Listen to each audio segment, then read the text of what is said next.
Yeah, my name is Hackley. We're going to continue our interviewing here in Washington, D.C. What is your name? My name is Zile, Z-E-N-Z-I-L. Okay, and what is your involvement in the organization, the All People's Congress?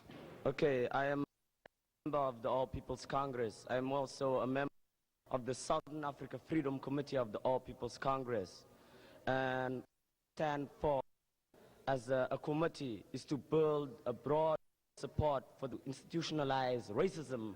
In other words, black people aspect of their lives regulated by a system that regards them not as human beings, but second-class citizens.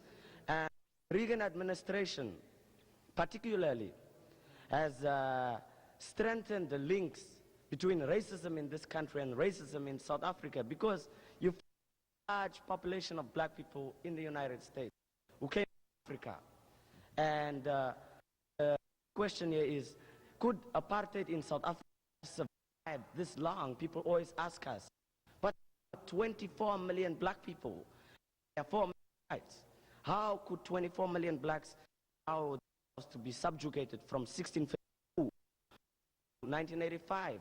And it is because of the United States government, militarily, economically, and politically, and the big corporations in this country like General Motors, Ford, and America. Actually, that used to live in South Africa. I regard myself wherever I was as a full-fledged citizen of the land of Africa. I've been in exile for the last 5.5. I'm in exile because I was a student and an organizer of a mass movement, an oppressive system. How's it going? The movement in South Africa at this present time is rising, as we have seen. 16 marks the commemoration of the rebellion that took place in 1976. But there have been massive all over South Africa, almost like a resurgence of the movement. And the government tried with constitutional proposal to give certain sections of oppressed majority a voice. The people were so angry at this that mass rebellion resulting in 100,000 students going to strike, 1 million parallel South Africa, and a mass movement against these. Question: Now, you may I ask? 23 years old. Okay, and how old were you when you know vocal and active in this movement? As a young child, 10 or 12, I started to realize it was bad and very oppressive to me, because I couldn't go to toilets, I couldn't sit in a park, I couldn't go to I was subject to education. But when June 6th came around in 1976, about 14 years old, when I was to take a stand, a militant stand against government. How? Well, that time was stones and items which I will describe over this interview. Okay. Okay. Now the inauguration parade is Monday. What is your? Well, we're calling for a strong and very angry response to the party of Ronald Reagan and the Reagan Inauguration. Vocal. And very vocal. We be, you know, they are putting on this paraphernalia of 12 members to buy some champagne for the rich people, the Rockefellers and the Kennedys, the scum who oppress the black people in the Bronx, in Gary, in Indiana and other places all over this country. And we want to show that Reagan does not have a mandate from the people. So we are calling for a demonstration of pride, of Native American, of and we are going to be there.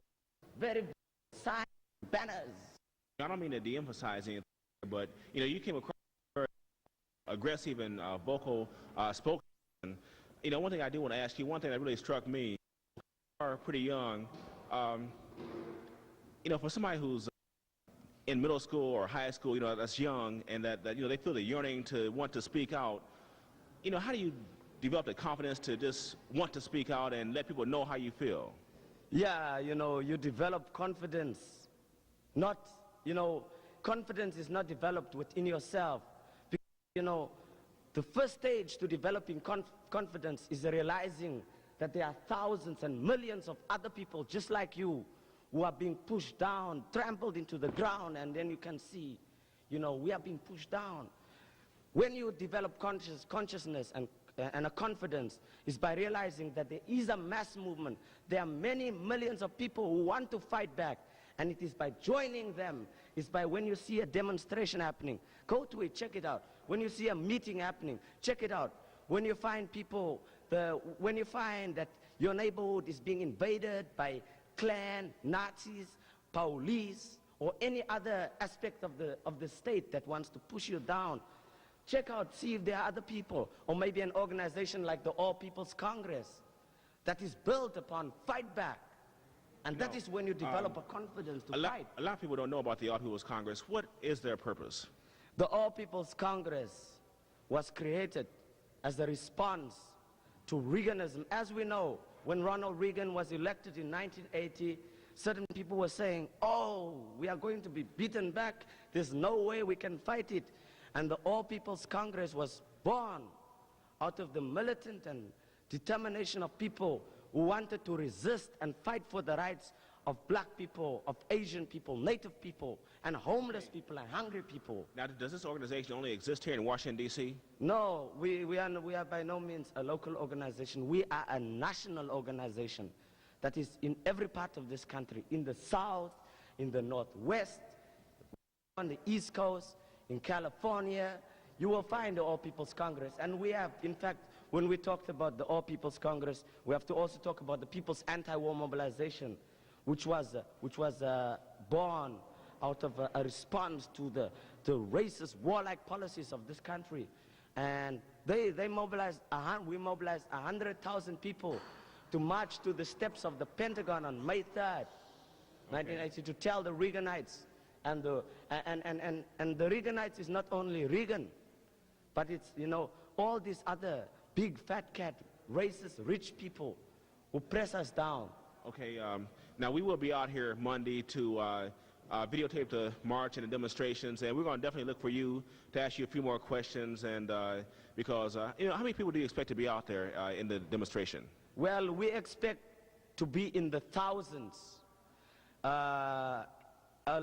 People are coming from all over. We have heard people are coming from Chicago, Detroit, Philadelphia, New York City, and right here, you know, people have been picking it up in every part. If you go into like the Southeast, if you go onto the college campuses, and if you just go into the street, we've been doing sound cars, and people just drive by and they say, right on, man, let's fight back, see?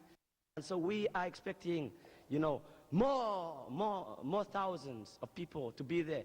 And even in the midst of, if there will be people who will be going to see Reagan and others, but you will see that there will be a visible mass of people who are going to be very angry, but very disciplined and orderly at the same time. This type of attitude is what makes America America. So we're going to definitely come out there and try to find you and ask you a few more questions. So thanks a lot and good luck in your demonstration. Voices from El Salvador, voices from Guatemala, voices from Chile, voices from the Bronx. Voices other than the ones that are my own, voices that I recognize. Waiting for the revolution, waiting in the ghettos of the Bronx, waiting in the concrete jungles, millions, faceless, nameless, waiting for the day the dawn will rise upon the land, upon the blood-stained streets. Miami tells the history of racist genocide, the war on Black America. Inside the fascist state, babies starved to death amid the runaway plants. Inside the heartland of Detroit, who took the U.S.